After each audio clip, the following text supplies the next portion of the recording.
Hello student, मैं engineer Raj Prakash Pandey आपका surprise online learning centre पर स्वागत करते हैं। हम लोग जो है क्लास 11th के सब्जेक्ट फिजिक्स के चैप्टर नंबर 4 के एक्सरसाइज के क्वेश्चन नंबर 8 पर चर्चाएं करेंगे। जो आपके पास बुक है तो इसमें बुक में दिया गया है पहला 8 नंबर क्वेश्चन कि 3 लड़कियां 200 मीटर त्रिज्या वाली वृत्तीय बर्फीली सतह पर स्केटिंग कर रही हैं। वे सतह के किनारे के बिंदु P से स्केटिंग शुरू करती हैं तथा P के वृत्तीय मतलब विपरीत बिंदु Q ये दिया गया है। सपोज दैट ये आपके पास फिगर है, गिवन है। यहां पर पॉइंट P स्केटिंग की पोजीशन है। यहां पर इस तरीके से स्केटिंग की पोजीशन दिखाई गई है फिगर में। स्केटिंग की पोजीशन ये है कि point P to Q A and B इस तरीके से पाथ इसके दिखाए गए कि कोई मतलब यहां पर जो लड़कियां हैं वो 200 मीटर त्रिज्या कितनी है यहाँ पे 200 मीटर है। सपोज दैट यहाँ पे सेंटर है ये, तो ये पूरे जो इसकी जो त्रिज्या होगी ये पूरा व्यास हो जाएगा, PQ। तो यहाँ पर आपको फिगर दिया गया है, इसमें P से Q तक विपरीत बिंदु Q पर विभिन्न पथों से होकर पहुंचती है जैसा कि चित्र में दिखाया गया है। प्रत्येक लड़की के विस्थापन सदिश का परिमाण कितना होगा। विस्थापन सदिश का परिमाण ज्ञात करना है। क्वेश्चन नंबर 1 में विस्थापन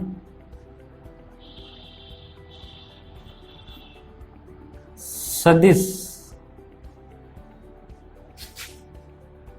का परिमाण कितना होगा इसको आपको बताना है। विस्थापन सदिश का परिमाण कितना होगा इसको बताना है सर्वप्रथम। और इसकी किस लड़की के लिए वह वास्तव में स्केट किए गए पथ की लंबाई के बराबर है। तो इस तरीके से यहां पे आपके जो फिगर दिया गया है इसके अकॉर्डिंग हम यहां पे सबसे पहले प्रत्येक लड़की द्वारा कितना डिस्प्लेसमेंट तय किया गया है। यहां पे प्रत्येक गर्ल्स द्वारा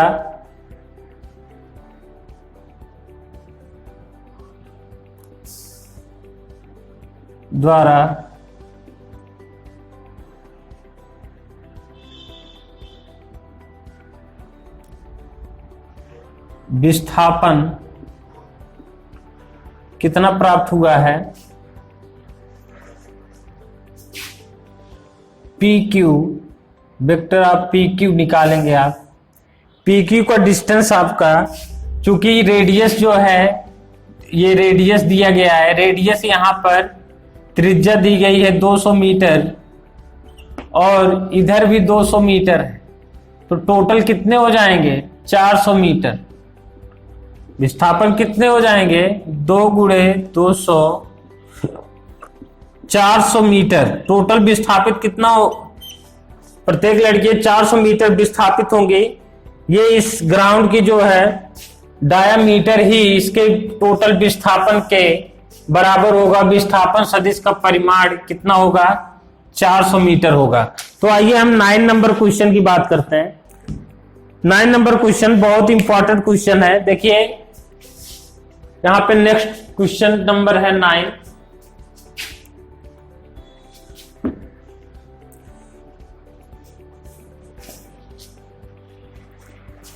दिया गया है इसमें कोई साइकिल सवार किसी वृत्तीय पार्क में,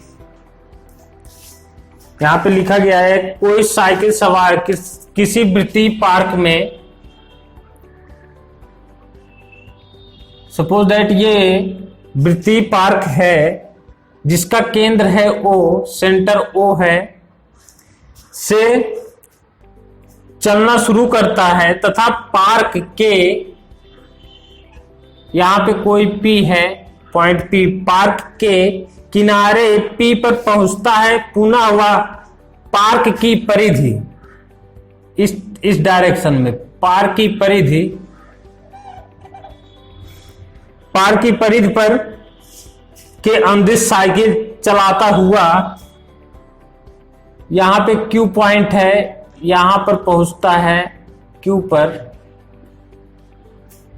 पर पहुंचता है। Q के रास्ते जो चित्र ऐसे बनाया गया है, आपकी बुक में चित्र बनाया गया है, केंद्र पर वापस आ जाता है। पार्क की त्रिज्या 1 किलोमीटर, ये 1 किलोमीटर दिया गया है, त्रिज्या को 1 किलोमीटर है। यदि पूरे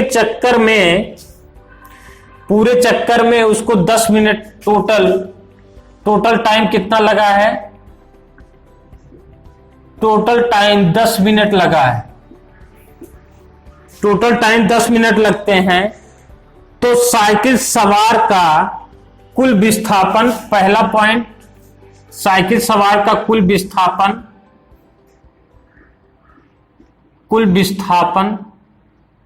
टोटल डिस्प्लेसमेंट, और बी पॉइंट, ए पॉइंट ये दिया गया है, बी पॉइंट आपको फाइंड आउट करना है, ये सारे फाइंड आउट करने हैं आपको।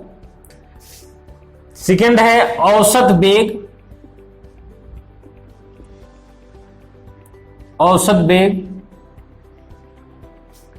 यहां पे टोटल डिस्प्लेसमेंट हो गया, और ये एवरेज वेलोसिटी जिसको बोलेंगे, एवरेज वेलोसिटी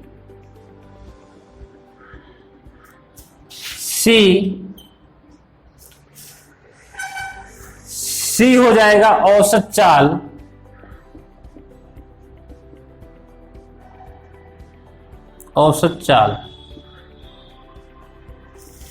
यहां पे एवरेज स्पीड,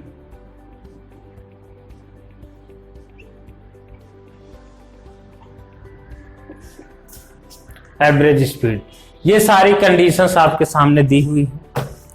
अब यहां पे हमको स्टेप बाय स्टेप सारी चीजें यहां पे देखिए, कुल विस्थापन, टोटल डिस्प्लेसमेंट आप कैसे फाइंड आउट करेंगे, उसके लिए आपको क्या करना है कि पोजीशन O टू P, इसका मतलब टोटल विस्थापन अगर O से स्टार्ट करता है और वो घूमते हुए, मतलब प्रारंभिक बिंदु और अंतिम बिंदु दोनों एक ही पॉइंट पर हैं, तो इट मीन्स इसका जो टोटल डिस्प्लेसमेंट होगा वो 0 हो जाएगा, क्योंकि चूंकि ये डायरेक्शन पर डिपेंड करता है, तो इसलिए 1 किलोमीटर इस डायरेक्शन में गया और 1 किलोमीटर इस डायरेक्शन में गया, तो इस डायरेक्शन को देखते हुए इनिशियल पॉइंट और फाइनल पॉइंट दोनों एक ही पॉइंट पर हैं, तो ऐसी कंडीशन में total displacement both initial and final positions are same,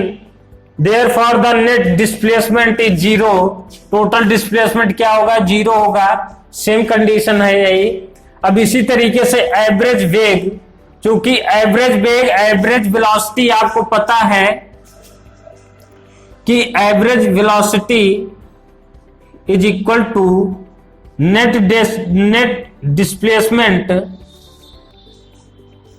displacement upon total time, total taken time, ठीक है ना। Total displacement upon total taken time, मतलब टोटल डिस्प्लेसमेंट में टाइम, तो डिस्प्लेसमेंट 0 है, तो इसलिए एवरेज वेलोसिटी भी 0 होगा। अब हम बात करते हैं एवरेज स्पीड की, तो यहां पे एवरेज स्पीड, तो total distance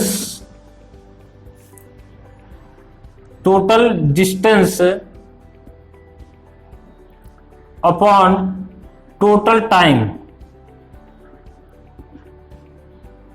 total distance upon total time. ऐसी कंडीशन में हम टोटल डिस्टेंस पहले निकालते हैं, टोटल डिस्टेंस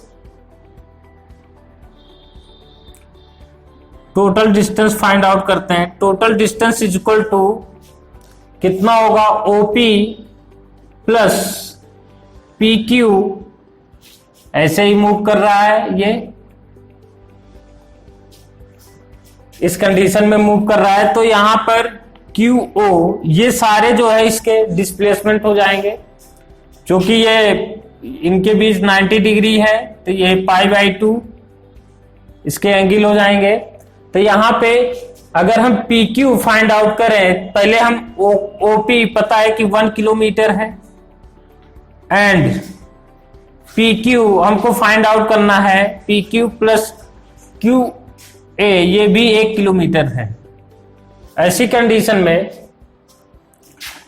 2 प्लस PQ, अगर हम टोटल डिस्प्लेसमेंट फाइंड आउट करना है तो PQ की वैल्यू अगर फाइंड आउट कर लें तो आपको जो है टोटल डिस्टेंस पता चल जाएगी। तो PQ आपको बताए थे कि कोण बराबर चाप बटे त्रिज्या, ये पिछली क्लास में फार्मूले आप लोग पढ़े थे। तो इसका मतलब क्या है कि ये चाप मतलब आर्क की जो लेंथ होगी, आर्क लेंथ को ही हम चाप बोलते हैं। त्रिज्या मतलब R 1 किलोमीटर, थीटा π/2 यहां पे लिख सकते हैं, क्योंकि अगर 90 डिग्री ये रेडियन में है तो थीटा को हम अगर ये 90 डिग्री में है, 90 डिग्री है, तो इसको रेडियन में चेंज करेंगे तो π/2 आएगा। तो यहां पे आप लिखेंगे π/2 इक्वल टू चाप मतलब हो गया यहां पे PQ त्रिज्या मीन्स हो गया 1 किलोमीटर, तो इसको क्रॉस मल्टीप्लाई करेंगे, then PQ is equal to π/2 into 1 equal to π/2। ये वैल्यू आपको मिला। यहां पे पाई की वैल्यू 22/7 लिखकर निकाल सकते हैं। तो यहां पर 2 प्लस 3.14 भी लिख सकते हैं डिवाइडेड बाई 2। इस तरीके से इसको आप सॉल्व कर सकते हैं। 2 प्लस 1.57 इस तरीके से आप लिख लीजिए, तो ये आपको मिलेगा 3.57 किलोमीटर। इस तरीके से टोटल डिस्टेंस आ गया। टोटल टाइम कितना है, ये मिनट में है, तो इसको आप आवर्स में चेंज कर सकते हैं। तो आवर्स में अगर हमको टोटल इसके स्पीड को किलोमीटर पर आवर्स में निकालना है तो यहां पर 1 घंटे बराबर 60 मिनट होते हैं। तो 1 मिनट इक्वल टू 1/आवर्स, 1/60 आवर्स। सिमिलर इसी तरीके से 10 मिनट इक्वल टू 10/60 आवर्स, तो ऐसे लिखेंगे 1/6 आवर्स। 1/6 घंटे होंगे आपके 10 मिनट में, तो इतना किलोमीटर ये इसमें टोटल स्पीड अगर हम फाइंड आउट करें तो यहां पे देख लीजिए। इसके बाद यहां पर स्पीड आप फाइंड आउट कर रहे हैं तो टोटल डिस्टेंस कितना है 3.57 डिवाइडेड बाई 1/6, मल्टीप्लाई कर लीजिए 3.57 इंटू 6, आप यहां पर डिवाइड कर रहे हैं तो ये आप मल्टीप्लाई करके BS निकाल सकते हैं, कितने किलोमीटर पर आवर्स आएगी, ये इतने आएंगे। आप इसको इंटू करके आंसर फाइंड आउट कर सकते हैं। नेक्स्ट इसी टाइप से नेक्स्ट क्वेश्चन की हम बात करते हैं। यहां पर 10 नंबर क्वेश्चन दिया गया है, इसको आप नोट कर लीजिए। नेक्स्ट क्वेश्चन है, इसकी वैल्यू 0 होगी, ये यहां पे आपने देखा इसकी वैल्यू 0, इसकी वैल्यू आपने यहां फाइंड आउट किया है औसत चाल, ठीक है ना। क्योंकि ये दोनों क्या है, सदिश राशियां हैं, ये अदिश राशि है, तो इस पे इसके परिमाण होंगे, ठीक है ना। ये दिशा पर निर्भर नहीं करेगा, तो इस कंडीशन में 0 नहीं हो सकता, ठीक है ना। आइए अब 10 नंबर क्वेश्चन की बात करते हैं।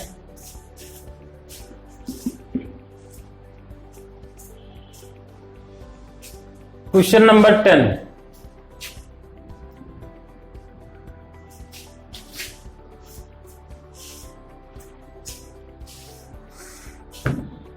इसमें बोल रहा है किसी खुले मैदान में कोई मोटर चालक एक ऐसा रास्ता अपनाता है जो प्रत्येक 500 मीटर के बाद अपने बाईं ओर 60 डिग्री का कोण बनाता है, ठीक है ना। मतलब 500 मीटर के बाद वो अपने बाईं ओर 60 डिग्री के कोण पर मुड़ जाता है। किसी दिए मोड़ से शुरू होकर मोटर चालक का तीसरे, छठे और आठवें मोड़ पर विस्थापन बताइए।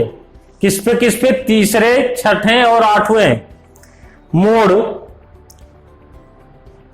पर विस्थापन बताइए। प्रत्येक स्थिति में मोटर चालक द्वारा इन मोड़ों पर तय की गई कुल पथ लंबाई के साथ विस्थापन के परिमाण की तुलना कीजिए। तो आइए हम इस कंडीशन को देखते हैं। इस क्वेश्चन में जो कह रहा है इसके अनुसार हम एक फिगर फाइंड आउट करते हैं। यहाँ पे इसमें क्वेश्चन नंबर 10 है, 4 का 10 यहां पर। तो यहां पे पहले सर्वप्रथम आपको यहां पे, चूंकि यहां पे आपको हर मोड़ पे उसको जो है 60 डिग्री पे मुड़ रहा है, तो ऐसी कंडीशन को, जैसे suppose that origin point O है, अगर चालक जो है 60 डिग्री के कोण पर मुड़ता है हर प्रत्येक जगह पर, अगर ये मुड़ रहा है तो इस कंडीशन में इसके सामने इस टाइप से फिगर प्राप्त करता है। सपोज दैट इस टाइप से यहां पे एक फिगर फाइंड आउट कीजिए। इस लाइन को आप बढ़ाते जाइए इस तरीके से, तभी तो पता चलेगा कितने कितने एंगल पर मुड़ा है। ये 60 डिग्री पर मुड़ा है, 60 डिग्री पर ये मुड़ रहा है, तो ये 60 डिग्री हो गई। देन सिमिलर इसी टाइप से इस फॉर्म में ये भी 60 डिग्री,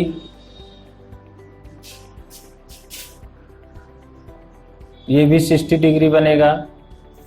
प्रत्येक एंगल जो है यहाँ पे जो मुड़ेगा तो वो 60 डिग्री प्रत्येक मोड़ पे, तो 500 मीटर ये होगा, 500 मीटर ये होगा।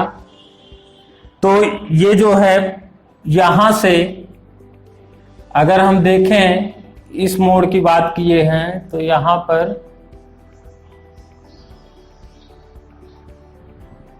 आप एक लाइन ड्रॉ करेंगे इस तरीके से परिणामी, यहां पर मोड़ है, तो इस मोड़ से वो 60 डिग्री का एंगल बनाएगा यहां पर। सिमिलर इसी टाइप से हम इधर फिगर बनाते हैं, ये फिर इस फॉर्म में, फिर ये इस फॉर्म में, इस तरीके से ये 60, इसको भी 60, इसको भी 60, प्रत्येक जो है 60-60 डिग्री की एंगल बना रही है। तो ऐसी कंडीशन में अब यहाँ पे हम इसके शीर्षों को हम एक नाम दे देते हैं ABC, ये यहाँ पर C और ये D और ये E, इस तरीके से हेक्सागोनल टर्म में बन जाएगा ये।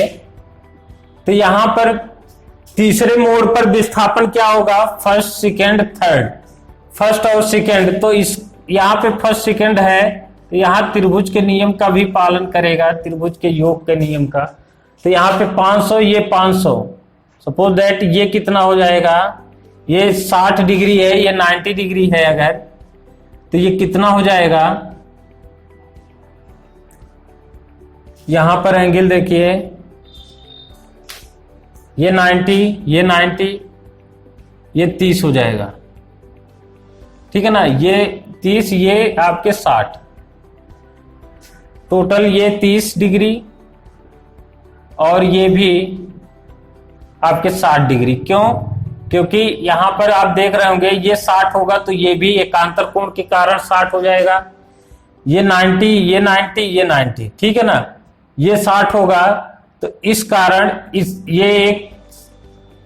ये भुजा आप देख रहे होंगे ये पूरा 60 है, तो ये 60, तो इस कंडीशन में इसी तरीके से यहां पे 60 है, तो ये जो है 30 डिग्री हो जाएगी, ये जो है 60 डिग्री हो जाएगी, क्योंकि एकांतर कोण के कारण।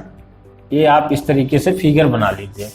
अब यहां पर पहले आपको ओसी क्या होगा, इसका तीसरे मोड़ का विस्थापन होगा, तो इसको हम लोग फाइंड आउट कर सकते हैं। ओसी इज इक्वल टू यहाँ पे फर्स्ट पॉइंट क्या है, पहला ये निकालना है कि मोटरसाइकिल द्वारा क्लोज पाथ, हेक्सागोनल जो क्लोज पाथ ये प्राप्त कर रहा है, तो उसका डिस्प्लेसमेंट क्या होगा, विस्थापन, displacement OC is equal to आपको निकालना है। तो ओसी निकालने के लिए आप यहां पे देख रहे होंगे, ये एक प्रकार से यहां पे आप ऐसा बनाएंगे, ये परपेंडिकुलर लाइन है, परपेंडिकुलर एंगल यहां पे दोनों वेक्टरों के बीच प्राप्त होगा। तो ऐसी डायरेक्शन में क्योंकि जब वो मोड़ रहा है, ये 60 होगा तो ये 30 होगा, तो टोटल जो है ये 60 प्राप्त हो रहे हैं। तो यहां पर ये 120, देखिए ये 60, ये 30, 90, तो ये 90 डिग्री होगा, ठीक है ना। इनके बीच जो है 90 डिग्री का कोण बनेगा। तो ऐसी कंडीशन में OC is equal to vector of OC is equal to यहां पर under root OB square plus BC square. यहां से आप ओबी की वैल्यू कैसे फाइंड आउट करेंगे, OC is equal to OB, this is the OB. यहां पर आप इसको जो है 500, इस कंडीशन को क्या लिखेंगे, अगर आप कंपोनेंट में डिवाइड करें तो इसको 500 cos 30 डिग्री। सिमिलर इसी टाइप से इसको अगर हम फाइंड आउट करें तो इसको भी हम क्या लिख सकते हैं, 500 cos 30 लिख सकते हैं ना, इस तरीके से। तो दोनों कंडीशन में ये अगर हम टोटल इसकी लेंथ ओबी की फाइंड आउट करें तो यहां पर प्राप्त होगा टोटल 1000 इंटू cos 30 डिग्री का whole square plus BC square. BC इसको आप फाइंड आउट कर सकते हैं, कितना हो जाएगा ये, बीसी इज इक्वल टू 500, क्योंकि ये प्रत्येक का पथ कितना है, 500 डिस्टेंस दिया गया है 500। अब इसको आप जब सॉल्व करेंगे तो ये आपका मिलेगा 1 किलोमीटर के अप्रोक्सीमेटली आएगी। आप सॉल्व कर लीजिएगा इसको। यहां पे आप इसका स्क्वायर करेंगे, cos 30 डिग्री की वैल्यू आपको पता है कि अंडर रूट 3/2 होती है, cos 30 डिग्री की वैल्यू अंडर रूट 3/2। यहां पे रखकर आप इसकी वैल्यू फाइंड आउट करेंगे, ये 500 का स्क्वायर करके रूट निकालेंगे, 1 किलोमीटर आएगा, ये टोटल 1 किलोमीटर हो जाएगा ओसी।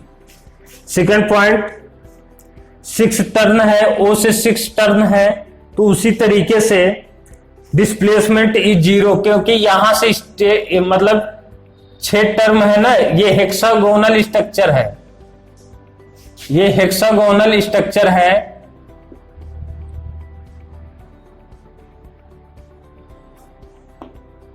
पाथ है, हेक्सागोनल पाथ ये क्रिएट हो रहा है। तो इसका मतलब जिस पॉइंट से ये स्टार्ट किए गए थे मोटरसाइकिल, जिस चालक जो है पॉइंट ओ से स्टार्ट किया था, वो पॉइंट ओ पर ही आके मिल रहा है। तो यहाँ पे जो टोटल डिस्प्लेसमेंट क्या होगा, 0 होगा, क्योंकि final point, initial point and final point एक ही पॉइंट पर है, इसलिए यहाँ पे टोटल डिस्प्लेसमेंट क्या होगा, 0 होगा। अब तीसरा पॉइंट ये पूछ रहा है कि द मोटरसाइकिल अगर 8वें, अगर इसी तरीके से अगर मैग्नीट्यूड की बात करें, ये मैग्नीट्यूड आया है 1 किलोमीटर, इस तरीके से अगर इसकी रेशियो की हम बात करें, टोटल पाथ, अब यहां पर टोटल पाथ निकालेंगे हम लोग, टोटल पाथ आप ऐड करेंगे तो कितना आएगा, यहां पे 3, 1 2 3, पहले 3 साइड की हम बात करते हैं।